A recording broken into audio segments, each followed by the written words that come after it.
The first step is to establish that something is possible, then probability will occur. There are really two things that have to occur in order for a new technology to be affordable to the mass market. One is you need economies of scale. The other is you need to iterate on the design. You need to go through a few versions. Talent is extremely important. It's like a sports team.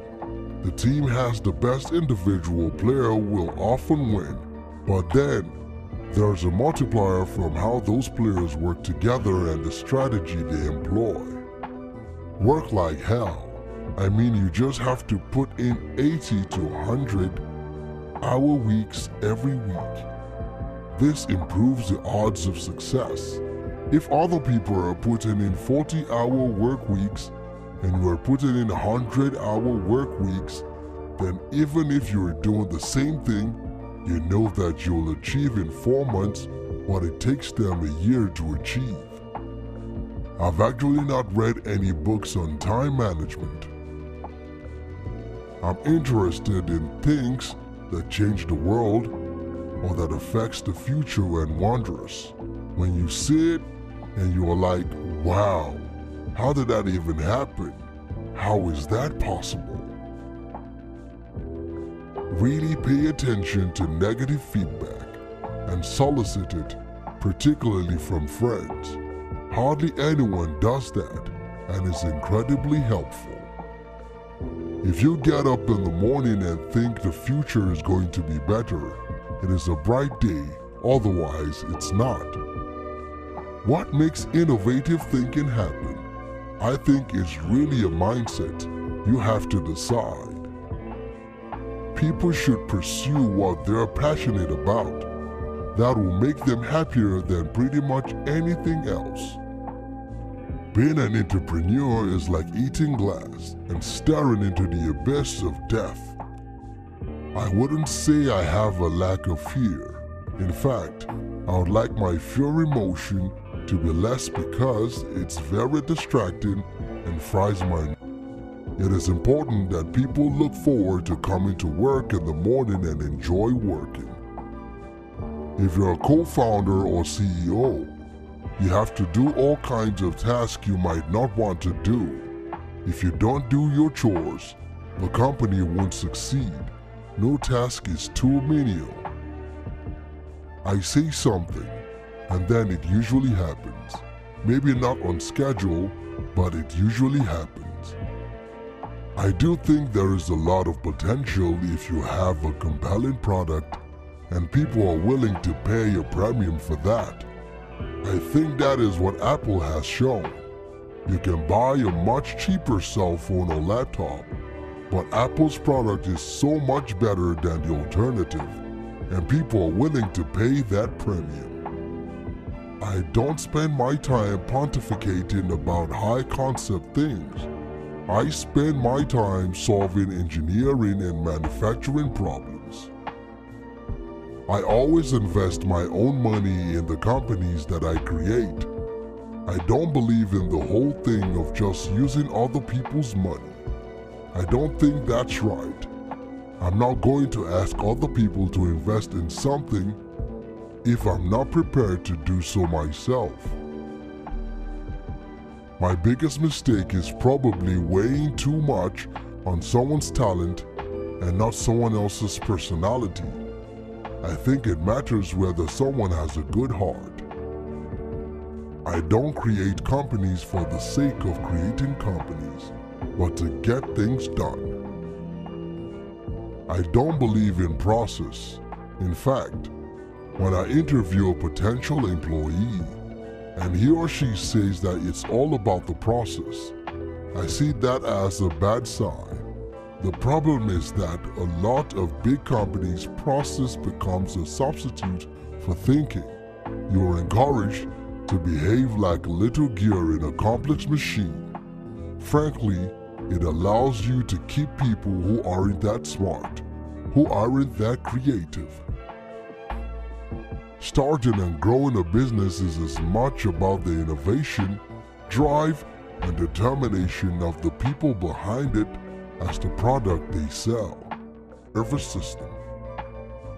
If you're trying to create a company, it's like baking a cake. You have to have all the ingredients in the right proportion. I think most of the important stuff on the internet has been built. There will be continued innovation for sure, but the great problems of the internet has essentially been solved. I think we have a duty to maintain the light of consciousness to make sure it continues in the future. When Henry Ford made cheap, reliable cars, people said, "Nah, what's wrong with a horse?" That was a huge bet he made and it worked. When somebody has a breakthrough innovation, it is rarely one little thing. Very rarely, it is one little thing. It's usually a whole bunch of things that collectively amounts to a huge innovation. You shouldn't do things differently just because they're different. They need to be better. You have to say, well, why did it succeed where others did not? I would just question things. It would infuriate my parents that I wouldn't just believe them when they say something because I'd ask them why. Then I would consider whether that response made sense given everything else I knew. It's very important to like the people you work with, otherwise life and your job is gonna be quite miserable. We have a strict no assholes policy at SpaceX. I think the best way to attract venture capital is to try and come up with a demonstration of whatever product or service it is, and ideally take that as far as you can. Just see if you can sell that to real customers and start generating some momentum. The further along you can get with that, the more likely you are to get funding. Disruptive technology, where you really have a big technology discontinuity, tends to come from new companies. As much as possible, avoid hiring MBAs. MBA program doesn't teach people how to create companies.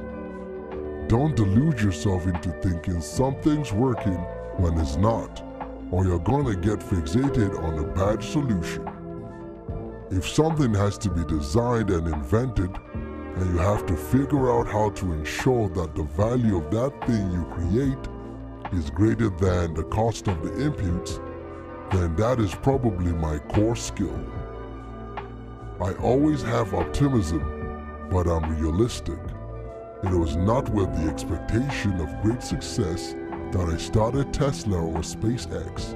It's just that I thought they were important enough to do anyway. When something is important enough, you do it even if the odds are not in your favor. Some people don't like change, but you need to embrace change if the alternative is disaster. Failure is an option here. If things are not failing, you are not innovative enough. The path to the CEO's office should not be through the CFO's office, and it should not be through the marketing department. It needs to be through engineering and design. Persistence is very important. You should not give up unless you are forced to give up. I think it's very important to have a feedback loop where you are constantly thinking about what you've done and how you could do it better. There is tremendous bias against taking risks. Everyone is trying to optimize their ass covering. It's okay to have your eggs in one basket, as long as you control what happens to that basket.